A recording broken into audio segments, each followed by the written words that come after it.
বাংলাদেশ নদীমাতৃক দেশ, আর এই নদী থেকে মাছ শিকার করে বা মাছ আহরণ করে আমাদের জেলে সমাজ বা জেলে ভাইয়েরা। এই জেলেদের জীবন নৌকাতেই কেটে যায়। কখনো তারা পরিবার নিয়ে অথবা পরিবারবিহীন এই নৌকাতেই তাদের জীবন চলে। বৈরী আবহাওয়া আর প্রতিকূল পরিবেশ নিয়েই তাদের জীবন সংগ্রাম। চলুন বন্ধুরা, আমরা আজ জেলেদের জীবন দেখে আসি। তার আগে যারা ভ্রমণ প্রতীক চ্যানেলটি সাবস্ক্রাইব করেননি, অনুরোধ করছি চ্যানেলটি সাবস্ক্রাইব করে পাশে থাকা বেল বাটনটি প্রেস করে দিবেন। তাহলে আর দেরি কেন, চলুন আমরা দেখতে থাকি জেলেদের জীবন ও জীবিকা।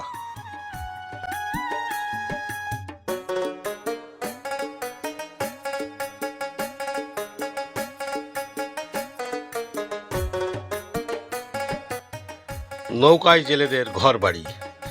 এখানেই ঘুমানো, এখানেই খাওয়া, এখানেই প্রাকৃতিক সকল কার্যক্রম সম্পন্ন করা, পাশাপাশি সকাল দুপুর বিকাল রাত জুড়ে মাছ ধরা।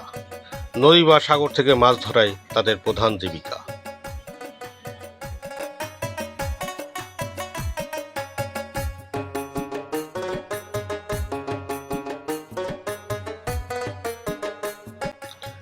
বাংলাদেশ নদীমাতৃক দেশ।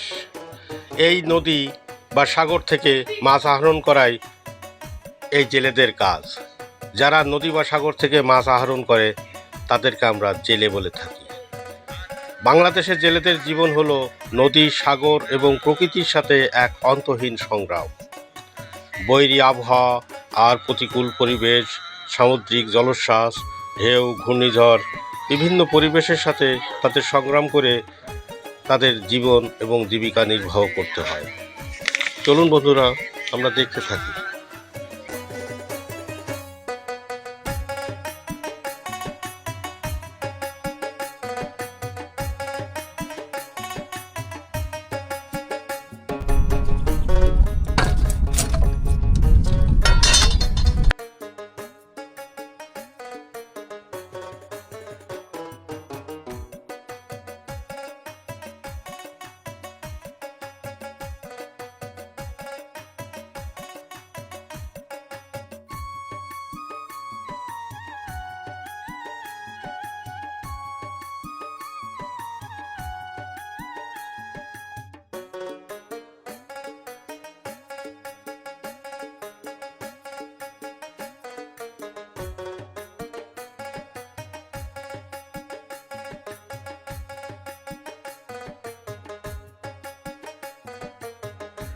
অনেকে আবার পরিবার নিয়ে এই নৌকাতেই বাস করে।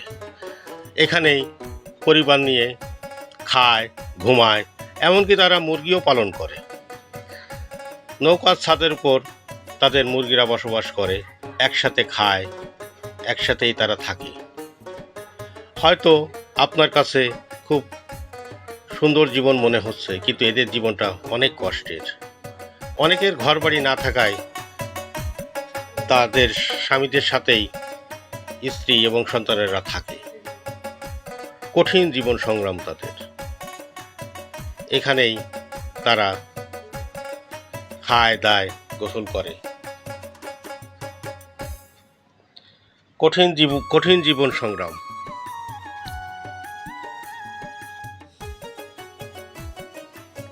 আর খাওয়া শেষে ছোট্ট নৌকার ছোঁয়ের নিচে শীতল বাতাসে পরিবার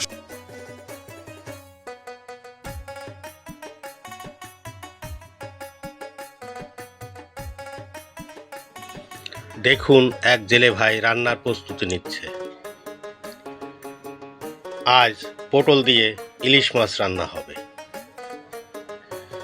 এই সবজিগুলো তারা আশেপাশের কৃষকের কাছ থেকে সংগ্রহ করে, মাছ তারা নিজেরাই শিকার করে। খাওয়াটা তাদের ভালোই হয়। মশলা বা অন্যান্য জিনিসপত্র তারা বাড়ি থেকে নিয়ে আসে বা স্থানীয় হাট বাজার থেকে সংগ্রহ করে। আপনার কাছে বিলাসী জীবন মনে হলেও এদের জীবন অনেক কঠিন। বৈরী আবহাওয়ার সাথে যুদ্ধ করে তাদের এই টিকে থাকতে হয়। কখনো তারা ভালো মাছ পায়, কখনো মাছ পায় না। কিন্তু মৌসুম শেষে মহাজনদের কাছে সব কিছু বুঝিয়ে দেওয়ার পরে তাদের হাতে আর কিছুই থাকে না। এভাবেই তাদের কেটে যাচ্ছে জীবন। তারপর অনেক সময় সরকারের নিষেধাজ্ঞা থাকে ইলিশ আহরণ বা অন্যান্য মাছের, তখন তারা খুব মানবেতর জীবনযাপন করে। অনেক ধন্যবাদ বন্ধুরা, এতক্ষণ ভ্রমণ প্রতীকের সাথে থাকার জন্য আপনাদের সবাইকে ধন্যবাদ। আসসালামু আলাইকুম।